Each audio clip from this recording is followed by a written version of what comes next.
నమస్తే. ఇంకో వార్త. ఇక నేను ఇవాళ అంబేద్కర్ జయంతి ఉన్నది కాబట్టి అంబేద్కర్ జయంతి సందర్భంగా ఈ రోజు నుంచే ఎస్సీ వర్గీకరణం అమలు చేస్తామని చెప్పేసి అంటారు.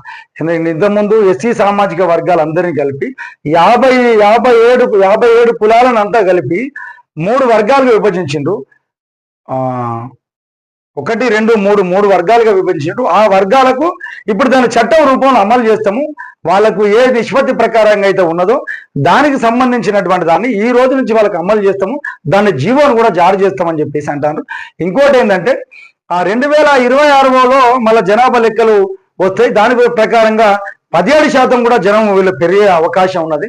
కాబట్టి ఆ 17% అనుకూలంగా కూడా వాళ్ళు రిజర్వేషన్ పొందుతాం. దాంట్లో భాగంగానే ఈ రోజు ఉత్తర్వులను విడుదల చేస్తాము అని చెప్పారు. జీవో కాపీని సీఎం రేవంత్ రెడ్డికి ఇవ్వనున్న ఉపసంఘానికి చైర్మన్ మన ఉత్తమ్ కుమార్ రెడ్డి గారు ఉన్నారు. అదోసారి చూద్దాం. రాష్ట్రంలోని ఎస్సీ వర్గీకరణ విషయం నుంచి అమలు కానుంది. దాదాపు 30 ఏళ్ల పాటు వర్గీకరణ కోసం జరిగిన పోరాట ఫలితంగా దీన్ని అమల్లోకి తీసుకువస్తూ ఉత్తర్వులు నిబంధనలు జారీ కానున్నాయి. రాజ్యాంగ నిర్మాత డాక్టర్ బిఆర్ అంబేద్కర్ జయంతి రోజున వర్గీకరణ అమలు తేదీగా పేర్కొన్నారు. ప్రభుత్వం ఉత్తర్వులు జారీ చేయనుంది. ఉత్తర్వు తొలి కాపీని సీఎం రేవంత్ రెడ్డికి అందజేయాలని చెప్పేసి ఎస్సీ వర్గీకరణ ఏర్పడిన మంత్రి ఉపసంఘ చైర్మన్ ఉత్తమ్ కుమార్ రెడ్డి గారు ఎస్సీ వర్గీకరణపై ఏర్పడిన మంత్రివర్గ ఉపసంఘ సమావేశంలో ఈ మాటలు మాట్లాడిన అందులో మంత్రులు దామోదర నరసింహ, రాజనరసింహ, సీతక్క, పొన్నం ప్రభాకర్, ఏకసభ్య కమిషన్ చైర్మన్ జస్టిస్ షమీం ముక్తల్ గారు వీళ్ళంతా కలిసి ఇది చేసిండ్రు. ఇందులో భాగంగానే ఈ రోజు అది అమలు చేస్తాము. తొలి కాపీని ముఖ్యమంత్రి గారు జీవో విడుదల చేస్తారు అని చెప్పేసి అది ఇచ్చిండ్రు. ఇది అంబేద్కర్ జయంతిని పురస్కరించుకొని చేయాలి అంటే చూసినావా ఈ రోజు జరుగుతుందంటే కూడా అంబేద్కర్ యొక్క రాజ్యాంగంలో రాయడం బట్టి ఈ రోజు వచ్చింది. అంటే 30 ఏళ్ల పోరాటం తర్వాత కూడా ఇది సాధించుకోగలిగినాం అంటే ఓన్లీ అంబేద్కర్ యొక్క జయంతిని పండుగలా జరుపుకోవాలని చెప్పేసి అంటా ఉన్నారు. ఈ పండుగలా జరుపుకోవాలి. పండుగ అంబేద్కర్ జయంతి అంటే ఒక పండుగనే. ఎందుకంటే ఒక రాజకీయ నాయకుడు ఇది బాగా గుర్తుపెట్టుకోవాలి. ఒక రాజకీయ నాయకుడు ముఖ్యమంత్రి అయితే ఆయన యొక్క పటాన్ని సంబంధించినటువంటి నాయకులంతా ఇళ్లలో పెట్టుకొని చేస్తారు. కానీ అంబేద్కర్ వల్ల రాజ్యాంగ ఫలాలు అనుభవిస్తున్నటువంటి నాయకుల ఇళ్లలో ఎంతమంది ఇళ్లలో అంబేద్కర్ ఫోటో ఉందో ఆలోచన చేయాలని చెప్పేసి టిఆర్ నిజం తరఫున ఇవాళ నేను క్వశ్చన్ చేస్తున్నా.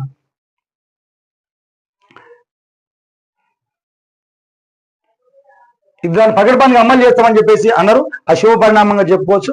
ఇది ఈ పోరాటానికి 30 ఏళ్ల పోరాటం చేసినటువంటి మందకృష్ణ మాదిగ గారికి నేను ఈ విధంగా శుభాకాంక్షలు కూడా ఆయన యొక్క తెలియజేస్తున్నాను. ఎందుకంటే మేము 30 ఏళ్ల పోరాట పటిమ వల్లనే ఈ రోజు ఈ వర్గీకరణ సాధ్యమైంది. అంత అన్ని కులాల వాళ్ళని కలుపుకొని పోవడమే మీరు సూపర్ సార్, అప్రిషియేట్ చేయొచ్చు. మీ పోరాటం వల్లనే ఈరోజు జరిగిందని చెప్పేసి నేను భావిస్తా ఉన్నాను. ఇంకోటి పాపం ఈయన ఉన్నాడు జానారెడ్డి ధృతరాష్ట్రుడి పాత్ర వహిస్తారని చెప్పేసి కోమటిరెడ్డి వెంకటరెడ్డి గారు, కోమటిరెడ్డి రాజగోపాల్ రెడ్డి గారు ఒక మాట అన్నాడు. ఎందుకంటే ఆయన నల్గొండ జిల్లాకు చెందిన వ్యక్తే, కాంగ్రెస్ పార్టీలో సీనియర్ నాయకుడు.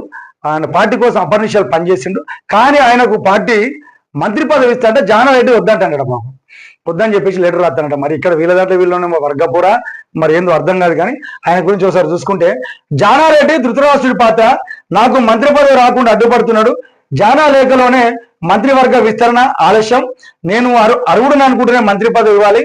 రిజర్వేషన్ కోటాలోనే కాదు, మాటిచ్చారని కాదు. ఈ అధిష్టానం ఇస్తానంటే కొందరికి చెమటలు పడుతున్నాయి. పదవి కోసం అడుక్కునే స్థితిలో నేను లేను. అన్నదమ్ములిద్దరికి మంత్రి పదవులు ఇస్తే తప్ప నాకే ఇలా జరుగుతుందంటే బాధ అనిపిస్తుందని కోమటిరెడ్డి రాజగోపాల్ రెడ్డి గారు అన్నారు. వాస్తవానికి ఏంటంటే నాకు మంత్రి పదవి నేను అర్హుడిని, కానీ నాకు ఇస్తాంటే మాత్రం జానారెడ్డి ధృతరాష్ట్రుల్లా ధర్మరాజుగా ఉండాల్సిన వ్యక్తి ధృతరాష్ట్రుల్లా తయారైపోయిండు. కాబట్టి ఆయన ఇది మంచి పద్ధతి కాదు. ఎందుకంటే మా అన్నదమ్ములకు 2 పదవులు ఇస్తాం, ఇది ఇవ్వడం తప్ప. ఇప్పుడు నా దగ్గర వర్తున్నది కాబట్టి నా దగ్గర అది ఉంటే నమ్మకం ఉంటే మాత్రమే ఇవ్వండి. నాకు పదవి ఇస్తామంటే మాత్రం అందరు ఇబ్బందులు పడతారని చెప్పేసి ఆయన ఒక మాట మాట్లాడుతూ ఉన్నాడు. అది ఎంతవరకు అధిష్టానం చూసుకుంటే వాళ్ళ అధిష్టానం పాపం ఏం జరుగుతుందా ఏం కథ అనేది ఆలోచించాల్సిన అవసరం ఉంటుంది. ఇంకోటి కంచగచ్చు భూములపై ఏం చేద్దామని చెప్పేసి ఢిల్లీలో సిఎస్ శాంతికుమారికి సమాలోచనలు. 16వ సుప్రీంకు సమర్పించిన నివేదిక, అంబికాస్ క్యూరీ అడిగిన ప్రశ్నలకు చర్చలు, గచ్చిబౌలి భూములపై సుప్రీంకోర్టులో జీతా చెంచర్లో సొసైటీ పిటిషన్. ఏం చేద్దామని చెప్పేసి ఈమెకు ఢిల్లీకి పిలిచిరని చెప్పేసి ఇది ఒక వార్త ఇచ్చిండు. మరి ఆమె అక్కడ పోయి ఏం చేస్తుందో చూడాలి. ఇక వక్ఫ్ చట్టాన్ని తెచ్చిండ్రు, కేంద్రం వక్ఫ్ చట్టాన్ని తెస్తే అందులో వక్ఫ్ చట్టానికి వ్యతిరేకంగా అంబేద్కర్ విగ్రహం వద్ద ముస్లింల దీక్ష, హాజరైన సంఘీభావం తెలిపిన చీఫ్ టిసిసి మహేష్ గౌడ్. బషీరాబాద్ లో ముస్లింల ర్యాలీ, 19న భారీ నిరసన సభ, అసీరుద్దీన్ ఓవైసీ. వక్ఫ్ అల్లర్లపై జేఎంసీ అగ్ర సంస్థ, 7 జిల్లాల్లోకి విస్తరణ, మదర్సాల నుంచి ఎంపికలు, కేంద్రాలకు నిఘా వర్గాల ఆందోళన. అల్లర్లతో మల్దాలకు మారిపోయి 400 మంది హిందువులు. అల్లర్లలో మల్దాలుగా పారిపోయిన 400 మంది హిందువులు. కల్లోలిత ప్రాంతాలను ప్రకటించండి బీజేపీ. బెంగాల్లోకి ఈ బంగ్లా ఉగ్రవాదం ఉంటుందని చెప్పేసి. వాస్తవానికి ఏంటంటే ఈ వ్యవస్థ ఎంత దూరం పోతుందో తెలియదు, కానీ దానికి సంబంధించింది చంద్రబాబు నితీష్ వల్లనే ఈ వ్యవస్థ అనేది ఏర్పడ్డదని చెప్పేసి అక్బరుద్దీన్ ఓవైసీ వెల్లడించిండ్రు. ఇవాళేమో ఇది వద్దని చెప్పేసి వ్యతిరేకంగా ఇక్కడ పెద్ద ఎత్తున చేస్తే కాంగ్రెస్ పార్టీ దీనికి మద్దతు కూడా పలికిందని చెప్పి చెప్తున్నారు. కానీ బంగ్లాదేశ్ లో ఉగ్రవాదం కూడా ఉంటుందట. మరి దీన్ని వేరు పారేయాలి, ఉగ్రవాదం అనేది వేరు పారేయాలి. ఎందుకంటే ఒకరిని చంపుకుంటే వచ్చేదేం లేదు. ఏదున్నా కూడా అందరూ కూర్చొని సమస్య పరిష్కారం చేసినప్పుడు మాత్రమే వీలవుతుంది అని ఆలోచన. ఇంతమంది మరి ఇన్నిసార్లు మరి నరేంద్ర మోడీ ఏది చేసినా కూడా ఏ రోజు వ్యతిరేకత రాలే. మరి ఈ రోజు పెద్ద ఎత్తున ఇది జరుగుతూ ఉన్నదని చెప్పేసి అంటారు. ఈ వక్ఫ్ బిల్లు పాస్ కావడానికి మాత్రం చంద్రబాబు నితీష్ వల్ల చట్టం అమలైంది. వారి మద్దతుతోనే మోదీ నల్ల చట్టాన్ని తెచ్చారు. చంద్రబాబు వారసులకు ముస్లింలు ఎలా విశ్వసిస్తారో వాళ్ళకి మేము విశ్వసించలేము.